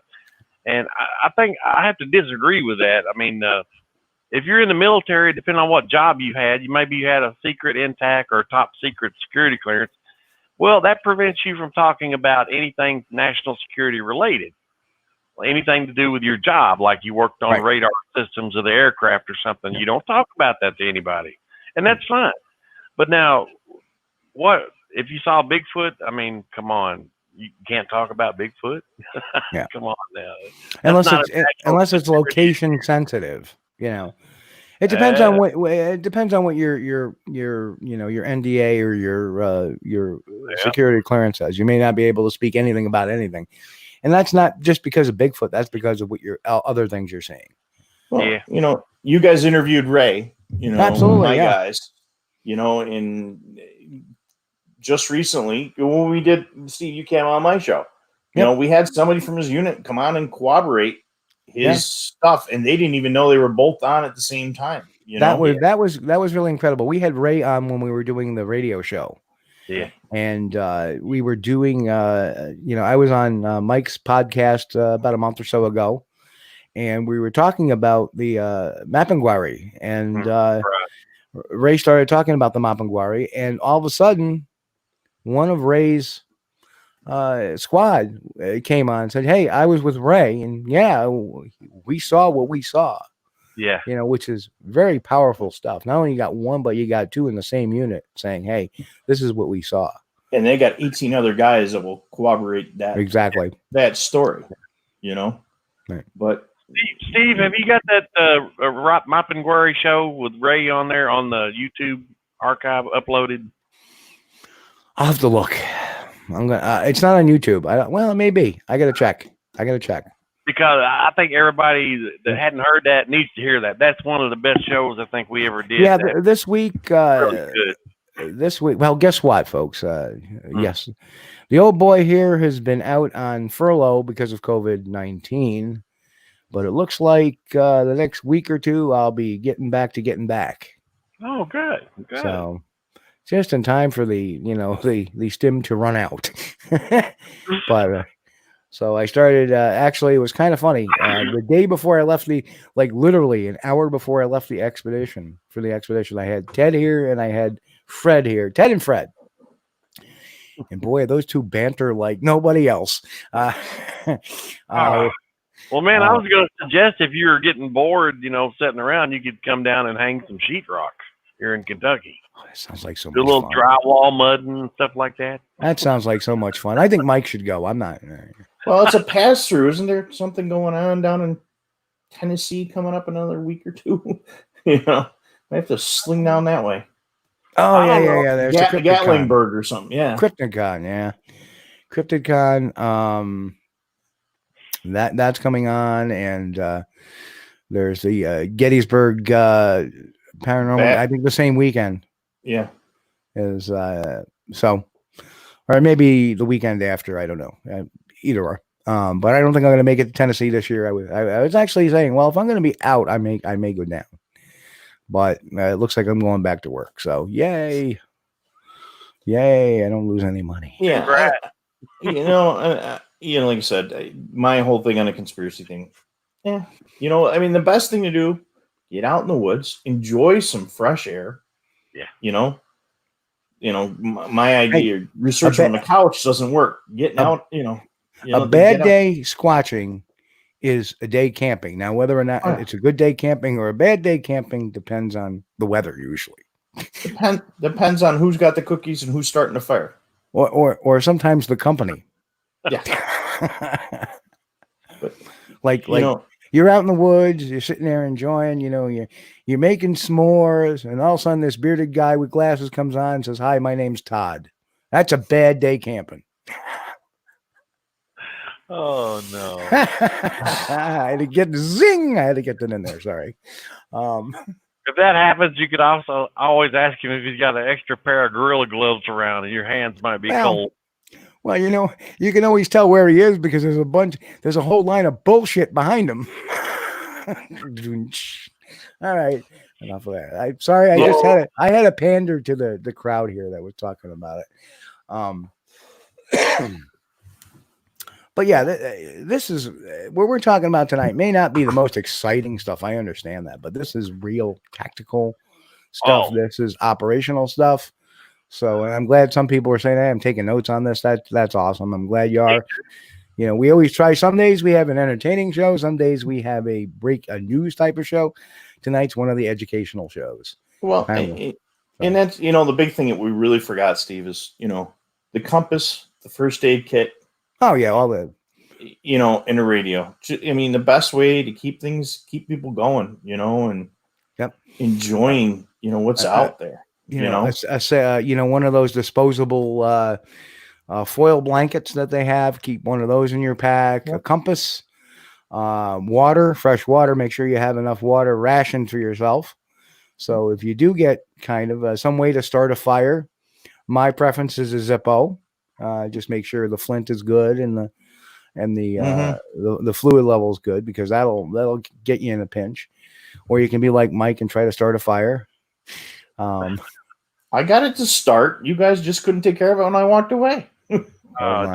Hang on a second. Hang on. I'm gonna keep talking. I'm gonna go check something out there. Yeah. If y'all need a fire started, you should have me along, because I'll just reach and grab a couple of nitro tablets and drop them in the fire pit. Guarantee you start right up. Oh no, magnesium and toilet paper works just fine. Jack Links wrappers.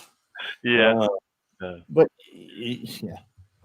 Well, I was never one of those guys that likes to go out and start like fires with like a bow saw and stuff.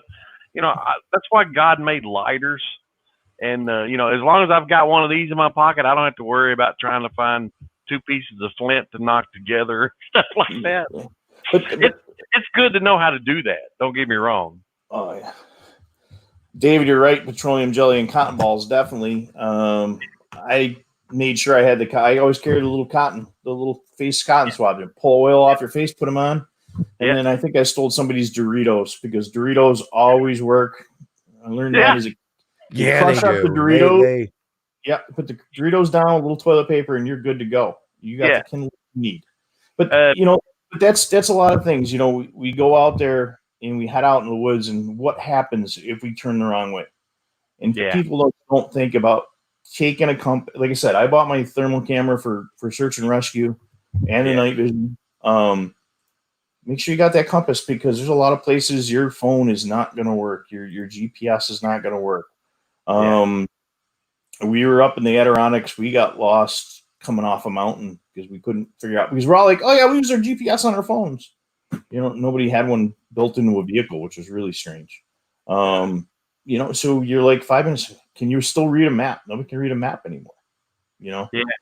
Those little things, besides, the $3,000 thermal camera, it's like you said, having that lighter, having that poncho, right. In everything I carry fits in that little sling pack that we started this whole show off with. It goes in the bottom, and I've got my DSLR in there with a big camera. So, even getting one of the spots, so at least people know where you are at, and I know it's a name brand, but there's some other, GPS communicators that people can send an SOS out and, get that information out. There he is right there. So yes, magnesium fire starter. Yeah, we'll get it going. Yeah. Woo. I'll get it going.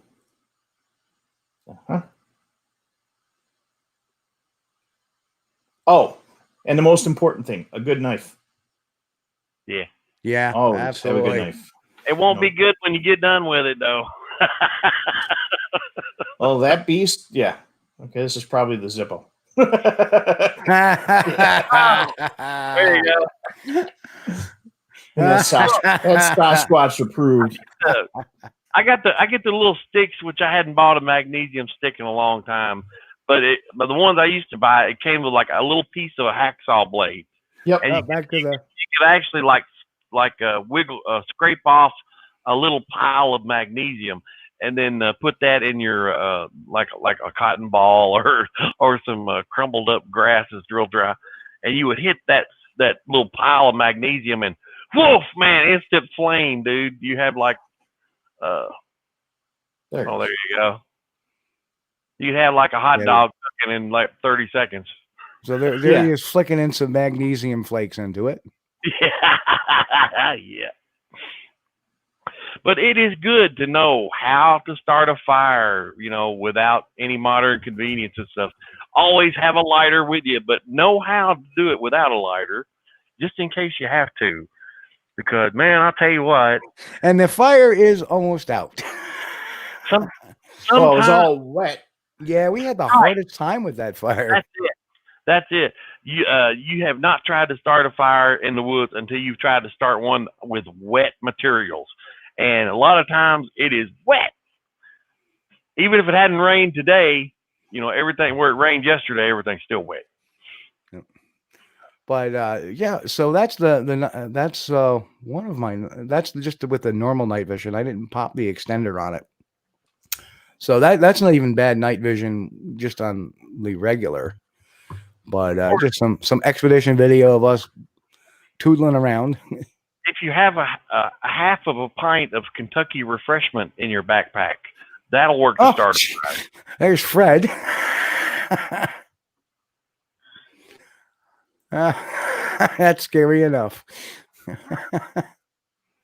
Yeah, but you shouldn't be taking the Kentucky refreshment out there when you're squatching, because that can screw up your perception of what's out there. If you leave it in the bag, you're okay. You'll be seeing squatches everywhere. Pink ones. So one of the things I always tell people is that when you get into the woods, where your car is, take a compass reading. Note where north, south, east, or west is. Always know, like for example, if you know the road is to the east, that way if you get lost or you get turned around, if you go east, you'll eventually hit that road. No, so that's what you got to keep in mind. Take a compass bearing before you enter into an area you've never been into before. Yeah. And another thing about compass bearing, we split up into two groups that night so we could go out and run through some thermal out on a road.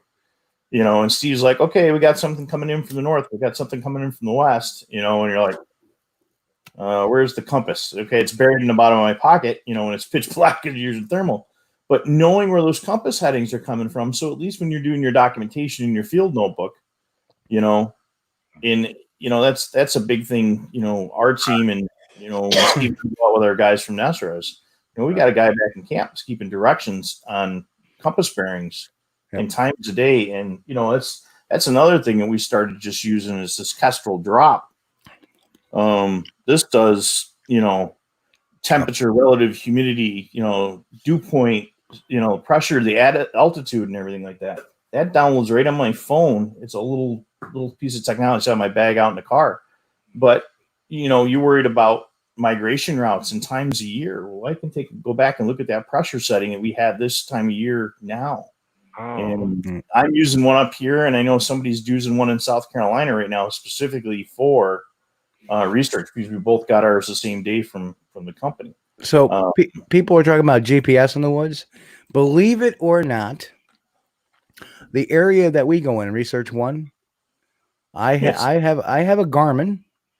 I actually have a Garmin Rhino, which is the radio, the FRS radio with the proper topo maps on it for everything. And guess what? It can't get a satellite because it's so mountainous. The news years ago, 2003, I was on the news, and we were going to do it from right outside camp, that area where we parked. All right. Mike. And guess what? The TV satellite truck couldn't get any reception. So they had to move down the hill to that next big, not the one up the hill, but the one down the hill from there, to that next parking area. And that's where they had to do it, the feed from, because they couldn't get a signal anything further up the road from that. So that's why a compass is essential. Garmin's are nice, but you have to depend on the analog technology because that's the only thing that's guaranteed to work. Modern technology is cool, but know how to use the old school stuff. Yeah. That'll work. Yeah, literally, I pulled out my, when we're in the middle of the axe, I had to pull my freaking maps out of the back and say, okay, we're on this road. Yep. Yeah. We got to make a right. We got to make a left. We got to go here, And there are some times that, you even, it's kind of weird because the Garmin won't work out there, but the satellite radio works fine. Yep. I can listen to Sirius all the way up to, or XM, all the way up to the top of the mountain. Guess what? Your Garmin don't work for nothing up there. Phones don't work up there for nothing. I love maps because you could pull out a map of a new area, someplace you've never been to before, and say, okay, well, if worse comes to worse, here's a river. If I hit that river, I'll just follow it down to this town. Knowing what you're going to be doing before you go there and having a plan of attack in case something bad happens. Yeah, I mean, I love my technology, but it's having that stuff that's right there at your hand, and sometimes we really forget about, what am I going to do? Or your radio goes down or something like that. It's a big thing, Well, what really kills me, Mike, is every year, man, and it'll happen again this year too. Well, I mean, I don't want it to, but it will. People go into the woods, usually in California, and not singling them out, but that's where the most of them come from, these stories. They'll go in the woods to get a Christmas tree, and they'll die of exposure, and they'll end up finding their bodies, 200 yards away from their car or something like that. And it just breaks my heart because there was no need for it. And just so you know, this is why it's huge to carry maps. Yeah. And yes, I actually get the actual geographic maps from the geographic maps from the what the heck service is it? The U.S. Geological Survey. That's like a geological quadrangle. Yeah. Yep. So cool. I grab those all the time. Good to have. Very important to have. A little preparation can save your life. Yeah. And I hope everybody that goes looking for Christmas trees this year prepares just a little bit. And you can order those online. Actually, I use a company called Jamapco. They're out in New York State. They're actually based maybe about 10, 15 miles from where I live. Yeah. And I can actually go into the store, and they have some of them in stock, and I'll buy them. But you can order them from them online as well, and they will print up the geological quadrangle you want and mail it to you. So really, really, really good stuff. But guess what, guys? We just got a few minutes left of the show. Oh man. Time flies when you're having fun. Well, I've learned a lot from Mike tonight. I appreciate the info on that thermal too, Mike. I tell you. Thank you for having me on, guys. I appreciate it. Mike, it's always a pleasure, man. And say hi to Christy. I know she's in the chat, hopefully still. Yep. But I hope she's doing better. And hi, Christy. Yeah, she's learning. She's getting her Bigfoot feet underneath her. We keep taking her out and leaving her places and come back and find her about an hour later. She made a comment about that too. Yeah. Ryan, Reading, and myself, we took her out on her first trip down to Chautauqua. And we left her at the point with the gear, and we went traipsing off looking for some prints. And then we came back, and and then that was her first night, her first call, and that's kind of one of the reasons we went with the audio and the bird stuff, because the howl we got that night, it sounds like a gibbon, starts right up, and she'll tell you, and it came right up behind her. Yep, she just, great co-host. And then where else did we do that to her? When are you on again? Deborah, we are on Sunday nights, 9 p.m. Eastern, Facebook, Twitter, YouTube. So, and then usually the day after, we put it up on Anchor FM, which you can reach. You can get the audio portion of the show on Stitcher, Spotify, and a bunch of others right there. Apple Podcasts, Google Podcasts, and plus a bunch of other places too. But those are just the big ones that we put up there. But there's others too that are coming up there. So if you want the audio portion to listen or re-listen to in your car, You can just download it, put it on a flash drive, plug it into your MP3 player in your car or on your iPod or wherever if you go to work and you want to listen to some Bigfooting, there you go. Take us with you in the car. If the Yeah. kids are, if you're on a road trip with the kids, just tell them, be quiet. Hey, listen, this is about Bigfoot. Listen. Yep. And Christy, just be thankful you're not a new part of my team, because Mike, you know what we do to the new people on our team, right? Put the pork chop on them. The pork chop necklace. That's right. Oh, no. Yeah, just go walk out in the middle of the woods with the pork chop necklace. Oh, you're nervous? Well, here's a night vision scope. Have fun.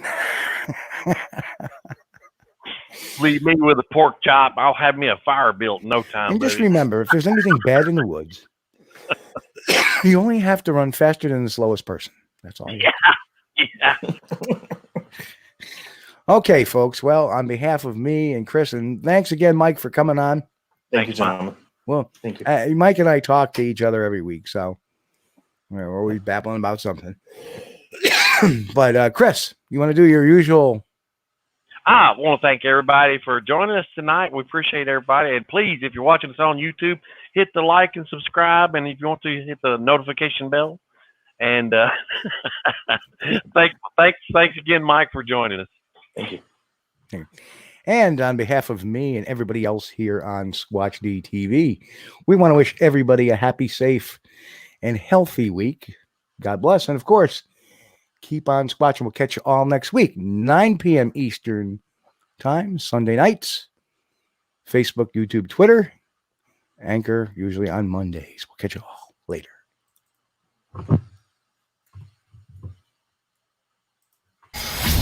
Hey folks, you've been watching Squatch-D TV. Join us each week, Sunday night at 9 p.m. Eastern for the latest on the Bigfoot mystery. As always, we thank you for being our loyal viewers and encourage all to subscribe to our YouTube page at youtube.com/Steve Kulls. As always, have a great week. Stay safe. God bless and keep on squatching.